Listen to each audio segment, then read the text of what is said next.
Hello friends, आप सभी का स्वागत है हमारे यूट्यूब चैनल पर, जहां आप देखेंगे लीनियर अलजेब्रा से रिलेटेड एक बहुत ही इंपॉर्टेंट थ्योरम। ठीक है, ऐसे कह सकते हैं कि ये थ्योरम बहुत ही इंपॉर्टेंट थ्योरम है, या इस बार एग्जाम में आ सकता है। ठीक है, ये आपका लेक्चर नंबर में भी 6 होगा, जो लीनियर अलजेब्रा जो आपको इंपॉर्टेंट क्वेश्चन का सीरीज करा रहा है कि 10 क्वेश्चन में से आपको इसी में क्वेश्चन से आना है। ठीक है, तो ये क्वेश्चन आपका लेक्चर नंबर 6 होगा।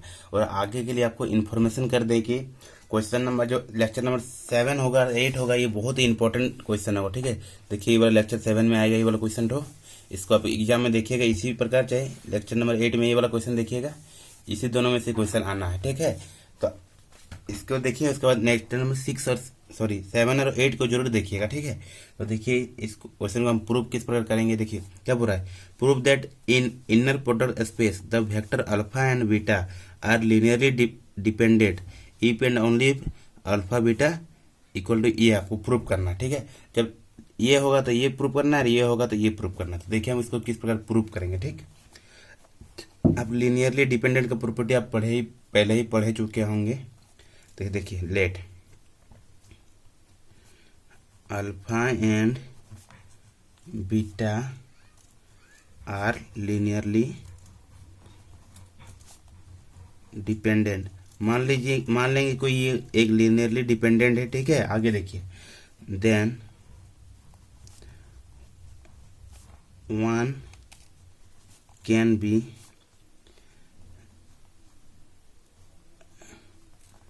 represent as a scalar product of other। क्या कर सकते हैं, से alpha equal to A into beta. A आपको बिलोंग कर, ए आपका फील्ड का मेंबर है। देखिए ये आपको बिलोंग करना चाहिए। तो नाउ देखिए, नाउ क्या लिख सकते हैं हम, नॉर्म ऑफ अल्फा को क्या लिख सकते हैं हम। देखिए अल्फा इक्वल ए बीटा, तो नॉर्म ऑफ ए बीटा। अब इसका प्रॉपर्टी हम नेक्स्ट क्लास में ही पढ़ चुके हैं, तो इसका क्या हो जाएगा, modulus of A into norm beta. ठीक, यहाँ से क्या कर सकते हैं, अल्फा इक्वल टू ये आप कह सकते हैं कि ये वाला होगा। ठीक, अब आगे देखिए, अब देखिए इसे हम दोनों तरफ मल्टीप्लाई कर देंगे, इससे तो कोई दिक्कत नहीं है। देखिए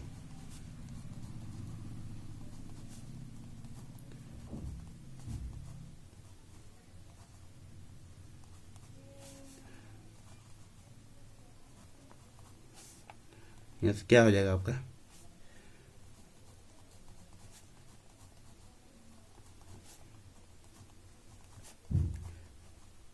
नॉर्मल बीटा। ठीक, ये आपका होता है नॉर्मल बीटा,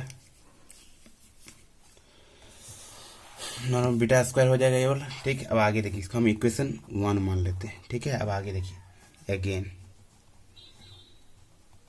आपको दिख रहा होगा, इसको क्या लिख सकते हैं, अल्फा बीटा को हम अल्फा इक्वल क्या लिख सकते हैं, ए बीटा बीटा। अब इससे हम क्या कर सकते हैं, एक बाहर हो जाएगा,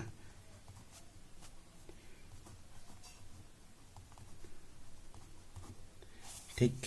अब यहाँ से आप कह सकते हैं ए इंटू नॉर्म बीटा का स्क्वायर। अब यहाँ से हम कह सकते हैं that is alpha beta equal to beta का स्क्वायर। समीकरण इसको आप 2 मान लीजिए। ठीक है, अब क्लियर होगा यहाँ तक, बहुत ही अच्छे तरह से क्लियर होगा। अब देखिए, from equation 1 and 2, from equation 1 and 2 क्या कर सकते हैं, देखिए एफ का दोनों का आर एच एस इक्वल है, तो ये वाला भी इक्वल होगा। यहाँ से कह सकते हैं alpha beta norm of alpha norm of beta. ठीक, ये आपका हो गया। अब देखिए हम ये लाए थे और ये आपको प्रूव कर दिया। अब इसको हम लेके चलेंगे और इसको प्रूव करेंगे। ठीक, आगे देखिए कन्वर्सली लिखते हैं। ठीक, देखिएगा, लाइट ऑन कर देते हैं, कन्वर्सली। ठीक, कन्वर्सली चलिए देखिए, लेट अल्फा बीटा, ये तो हम प्रूव किए थे लेक्चर नंबर शायद 2, हाँ 3 में होगा शायद।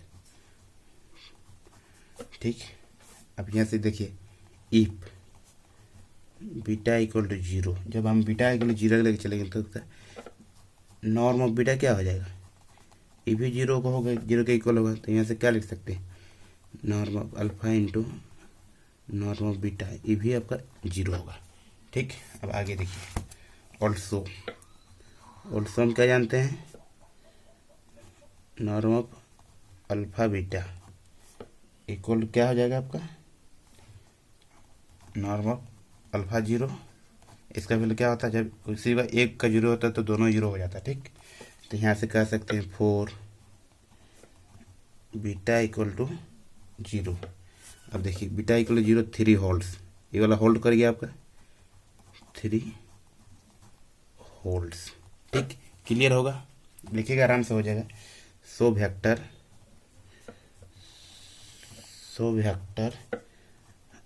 अल्फा बीटा क्या हो जाएगा आपका, अल्फा 0, कहेंगे हमको बीटा इक्वल टू 0 होल्ड कर दिए। अब देखिए क्या लिखते हैं, आर लीनियरली डिपेंडेंट, ये दोनों एक दूसरे पर लीनियरली डिपेंडेंट है, तो because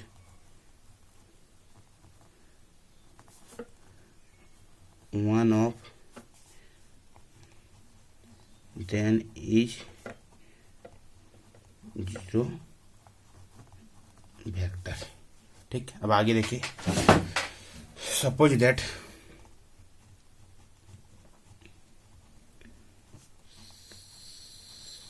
that alpha beta is not equal to 0, मान लेंगे कोई 0 के इक्वल नहीं है, तो यहाँ से हम क्या कर सकते हैं, नॉर्म ऑफ बीटा भी होगा, ये 0 के इक्वल नहीं होगा।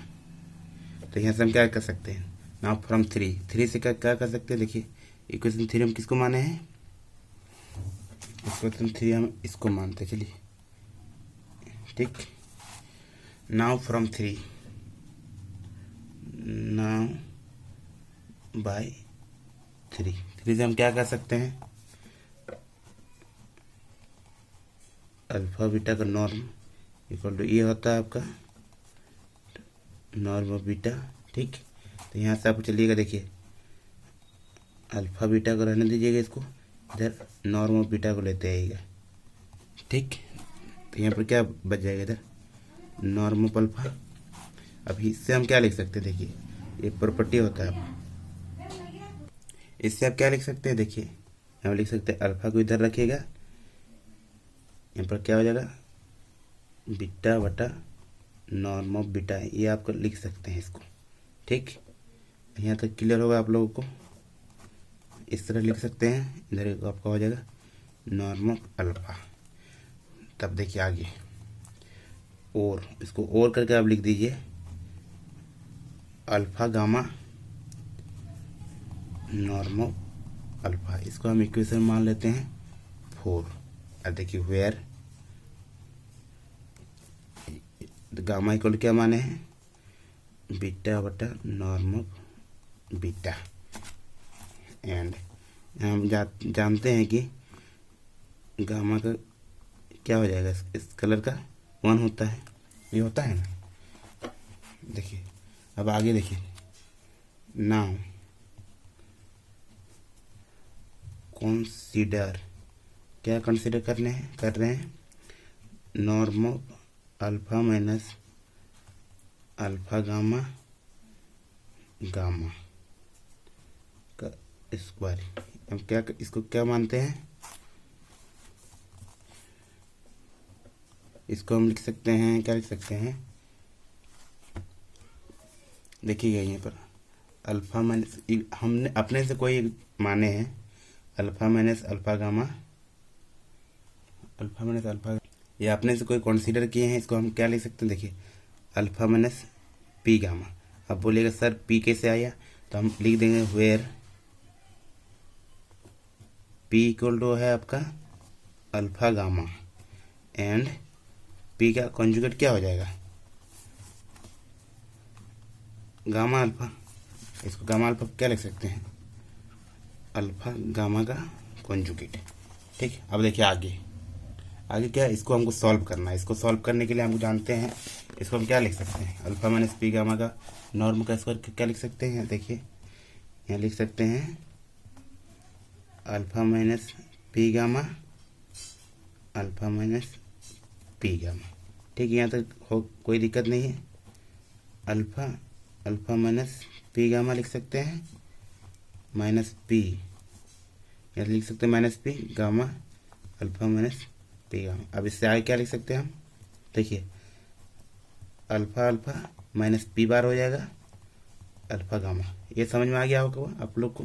पी यहाँ पर क्या हो जाएगा, गामा अल्फा माइनस पी बार हो जाएगा गामा गामा। ये तो इजी है, बहुत इजी है। यहाँ सब लिख सकते हैं इसको, अल्फा का स्क्वायर माइनस पी बार, इसको क्या लिख सकते हैं, पी लिख सकते हैं माइनस पी। इसको आप क्या लिख सकते हैं, इसको लिख सकते हैं पी बार, यहाँ से minus P bar mode of gamma का स्क्वायर। इसको चलिए तोड़ते हैं, मोड ऑफ अल्फा का square minus P bar into P minus P बार प्लस हो जाएगा, और इसका वैल्यू क्या होता है 1 हो जाएगा, तो पी बार, और ये दोनों कट जाएगा। ठीक है, यहाँ तक क्लियर होगा। अब यहाँ आगे देखिए, आगे आपका बच रहा है, क्या बच रहा है, ये बच रहा है नॉर्म ऑफ अल्फा का square minus P bar into P. ठीक, तो यहाँ से आप लिख सकते हैं नॉर्म ऑफ अल्फा का स्क्वायर माइनस पी बार का स्क्वायर। यहाँ से आप क्या लिख सकते हैं, नॉर्म ऑफ अल्फा का स्क्वायर माइनस पी को हम क्या माने थे, अल्फा का गामा माने थे, इसका स्क्वायर। तो यहाँ पर हो जाएगा आपका अल्फा का स्क्वायर माइनस, अब इसका स्क्वायर हम क्या माने थे, इक्वेशन 4 में देखिएगा, इसका इक्वेशन माने थे हम अल्फा का स्क्वायर। ये इसको कीजिएगा तब क्या आ जाएगा 0, यहाँ लिख दीजिएगा बाय 4। ठीक, यहाँ तक क्लियर होगा। अब देखिए मेरा ये आ गया, वैल्यू आ गया, क्या आ गया, अल्फा माइनस पी गामा का स्क्वायर 0 आ गया। ये हम लोग का 0 आ गया। तो जैसे यहाँ से हम लिख सकते हैं alpha minus P gamma equal to 0 लिख सकते हैं, alpha equal to P gamma, और अल्फा इक्वल टू पी का वैल्यू क्या था, माने थे हम अल्फा गामा का गामा। और यहाँ से हम फिर अगेन अल्फा गामा का वैल्यू हम क्या माने थे, बीटा बटा मोड ऑफ बीटा, ये वाला भी हो जाएगा बीटा बटा मोड ऑफ बीटा। इससे हम आगे लिख सकते हैं, क्या लिख सकते हैं, अल्फा बीटा बटा मोड ऑफ बीटा का स्क्वायर इंटू बीटा, ये लिख सकते हैं। अब देखिए हम लोग क्या आ गया, लीनियरली डिपेंडेंट वाला प्रॉपर्टी आ गया कि नहीं। देखिए alpha equal to C B आ गया, सॉरी सी बीटा।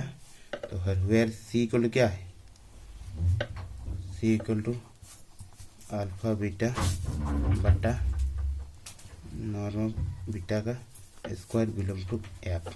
यहाँ से कर सकते हैं implies alpha and beta are linearly dependent. चलिए नेक्स्ट कल के क्लास में देखेंगे हम लोग एक अच्छा वीडियो, ठीक है, वो आपको एग्जाम के लिए बहुत ही इंपॉर्टेंट होगा। चलिए मिलते हैं नेक्स्ट वीडियो में, धन्यवाद।